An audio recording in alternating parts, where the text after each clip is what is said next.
And we're back in London, where these games have already produced a lot of memorable images. And Ann Curry is here to introduce us to a guy who tries to make them last forever. Ann, nice to see you. Matt, good morning. Good morning, everybody. A few days ago, reading the New York Times, I saw a photograph that captured the beauty of these Olympic Games. It showed two U.S. synchronized divers in motion, and it led me to Getty Images' chief photographer, Adam Pretty, a 35-year-old Australian who was here shooting his fifth Summer Olympic Games.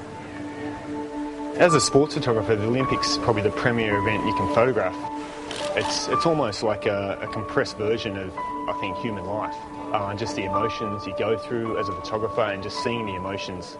So what do you learn about our human nature, about our drive for excellence? You see the whole range of emotions, in a really short space of time. You see the same people coming back and back again. You can see them move up the table or move down the table. You learn people are really persistent. They'll do anything they can to try and achieve in their sort of particular field. So who are some of those people you've seen rise up? Seeing Michael Phelps' career sort of begin and now sort of come to a close here in London. And Michael Phelps is going to win gold! Describe the technical challenges of photographing the fastest athletes in the world. Technically, it's probably not as difficult because the athlete is so perfect. They're predictable almost. But then to get something a little bit different is where it, I guess, becomes a challenge and where you really do need to have good reflexes, or most of the time it's a bit of foresight, knowing what to expect, planning for that unexpected moment and hopefully getting it. Well, given how much there is a risk of not getting the photograph, why do you take the risk of shooting with such a short depth of field when you're looking at a moving object? At the Olympics, you're competing against, I don't know how many other thousand photographers, and to get your picture used or noticed, you want to create something different or unique. And I guess that's where, the risk comes into it. If you find something that is risky to do, you will get an unexpected picture. So risk is good? Risk is good, yeah, definitely. Most of the time? Most of the time, yeah. I have, yeah. There's been some times where it hasn't paid off.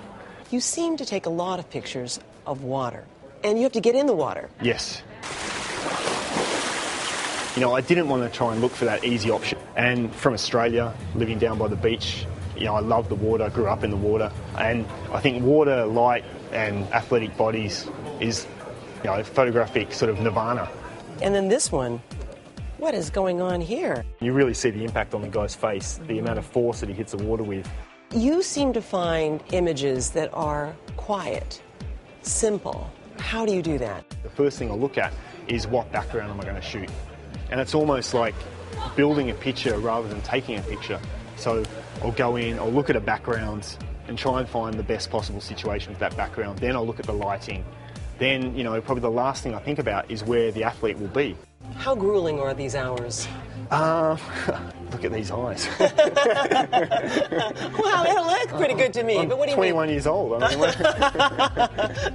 So, but what 16-hour days? Yeah, sometimes longer. Some days, 2-3 hours sleep. I'll complain about it, but you know what? If they said, "Oh, Adam, don't worry, don't come back. Next time we'll get someone else," you'd fight to come back.